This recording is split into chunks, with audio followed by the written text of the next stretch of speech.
प्रधानमंत्री नरेंद्र मोदी ने आत्मनिर्भर भारत बनाने का संकल्प लिया था। तकनीक से लेकर ताकत तक में भारत अब आत्मनिर्भर हो रहा है। आजादी का अमृत महोत्सव के तहत यूपी के झांसी में 3 दिवसीय राष्ट्र रक्षा समर्पण पर्व शुरू हो गया है। 19 नवंबर को झांसी के दुर्ग से प्रधानमंत्री नरेंद्र मोदी सेना के तीनों अंगों को स्वदेशी तकनीक की ताकत देंगे।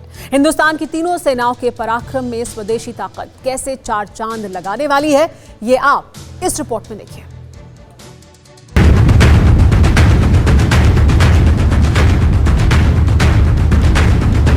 20वीं सदी भारत की हो, इसका मार्ग एक ही है, आत्मनिर्भर भारत।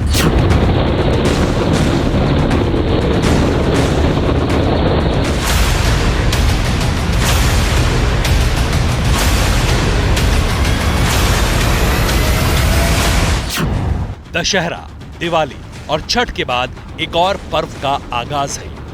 राष्ट्र को समर्पित, पराक्रम और हिंदुस्तान के शौर्य को समर्पित, प्रधानमंत्री मोदी की दृढ़ इच्छा शक्ति और आत्मनिर्भर बनने के संकल्प को समर्पित। इसलिए नाम रखा गया राष्ट्र रक्षा समर्पण पर्व। आजादी के अमृत महोत्सव के तहत इसका आयोजन हुआ है। ये पर्व इसलिए है क्योंकि इसके तहत होने वाले तमाम कार्यक्रम देश का उत्साह और गर्व बढ़ाने वाले हैं।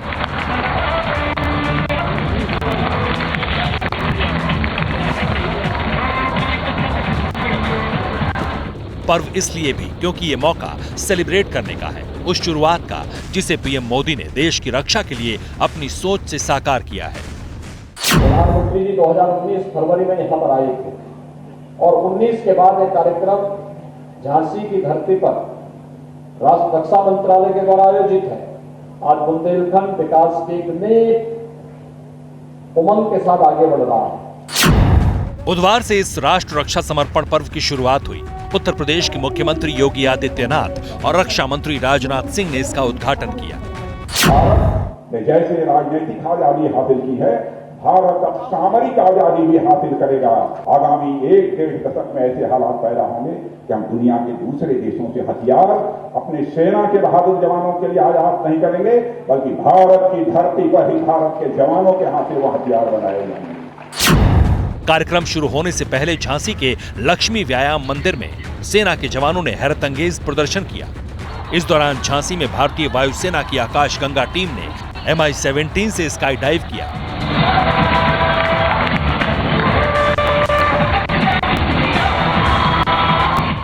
किसी खास जगह पर अचानक आसमान से आकर किसी ऑपरेशन को कैसे अंजाम दिया जाता है, इसका प्रदर्शन किया गया। वीर जवानों के पराक्रम के साथ ही सेना की शक्ति को दिखाने वाली प्रदर्शनी भी है। जिन हथियारों के बल पर हमारे जवान आतंक और दुश्मनों से लोहा लेने को तैयार हैं, उन्हें यहां रखा गया है।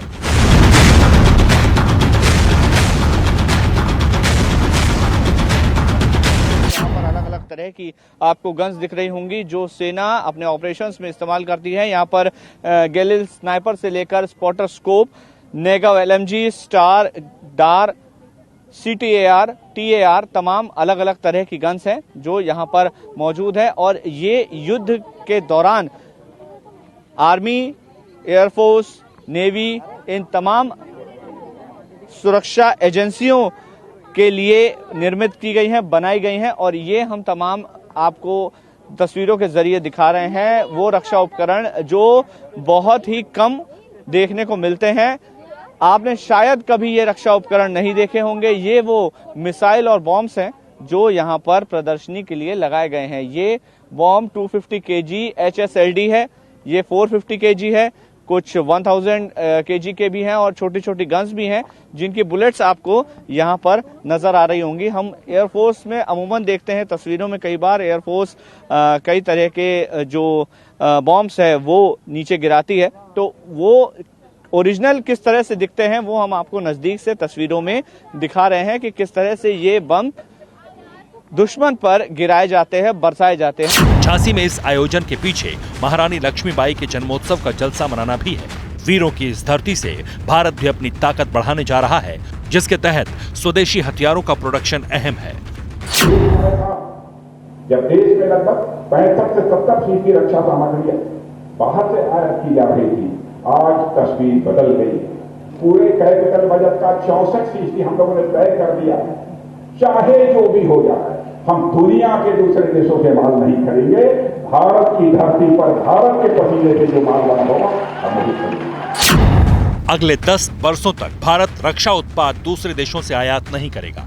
रक्षा के क्षेत्र में भारत को आत्मनिर्भर बनाने का संकल्प 10 सालों में पूरा होने का लक्ष्य रखा गया है।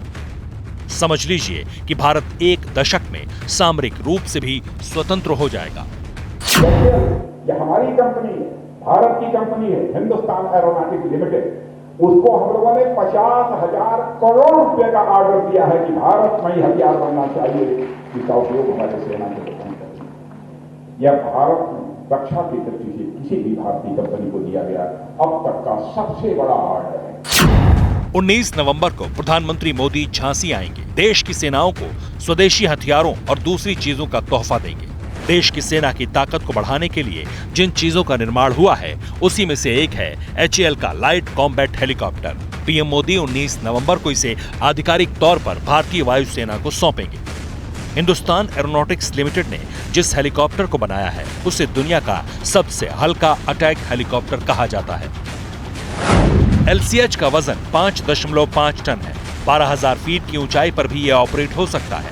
2006 में HAL ने इसे बनाने की योजना बनाई थी। ये 4 एयर टू एयर मिसाइल ले जा सकता है। 70 या 68 mm रॉकेट भी ले जा सकता है। इंफ्रारेड सर्च, CCD कैमरा और लेजर रेंज फाइंडर से लैस है। बेहद हल्के वजन का यह हेलीकॉप्टर टैंक पर भी अटैक कर सकता है। हवा में मौजूद हेलीकॉप्टर को गिरा सकता है। LCH 2015 में अपने ट्रायल के दौरान 25,000 से लेकर 20,000 फीट की ऊंचाई तक जा चुका है। लेह लद्दाख में ऐसे हेलीकॉप्टर्स की तैनाती की गई थी। इसके अलावा पीएम मोदी देश में नए स्टार्टअप की तरफ से बनाए गए ड्रोन भी सेना को सौंपेंगे। इलेक्ट्रॉनिक वॉरफेयर सूट भी नेवी के जवानों के लिए सौंपे जाएंगे। आत्मनिर्भर भारत को बढ़ावा देने के लिए देश में 2 डिफेंस कॉरिडोर बनाए जा रहे हैं। तमिलनाडु और उत्तर प्रदेश में डिफेंस कॉरिडोर बनाए जाएंगे। PM Modi NCC alumni association की शुरुआत करेंगे। मोदी NCC कैडेट रहे हैं तो पहले मेंबर के तौर पर वो खुद सदस्यता लेंगे। पीएम देश में 100 नए सैनिक स्कूल की स्कीम को राष्ट्र के नाम समर्पित करेंगे। इसके अलावा नवंबर में भारतीय नौसेना की ताकत में भी इजाफा होने वाला है। नवंबर महीने में भारतीय नौसेना में पहला stealth guided missile destroyer INS Visakhapatnam और कलवरी श्रेणी की पनडुब्बी INS वेला को शामिल किया जाएगा। रक्षा मंत्री राजनाथ सिंह 21 नवंबर को INS विशाखापत्तनम को नौसेना को सौंपेंगे। इसके ठीक 4 दिन बाद यानी 25 नवंबर को INS वेला को नेवी में कमीशन किया जाएगा। समंदर में भारत के शौर्य को देखकर गर्व करने का सिलसिला यहीं पर नहीं थमेगा। दिसंबर की शुरुआत में देश के पहले सर्वे वेसल प्रोजेक्ट के तहत बने जहाज संध्यक को भी नौसेना में शामिल किया जाएगा। INS विशाखापत्तनम के प्रोडक्शन में पूरी तरह स्वदेशी स्टील का उपयोग किया गया है। ये भारत में बना सबसे बड़ा डेस्ट्रॉयर है। Bureau report TV9 Bharatvarsh. फिक्र आपकी, सोमवार से शुक्रवार रात 9 बजे सिर्फ TV9 भारतवर्ष पर।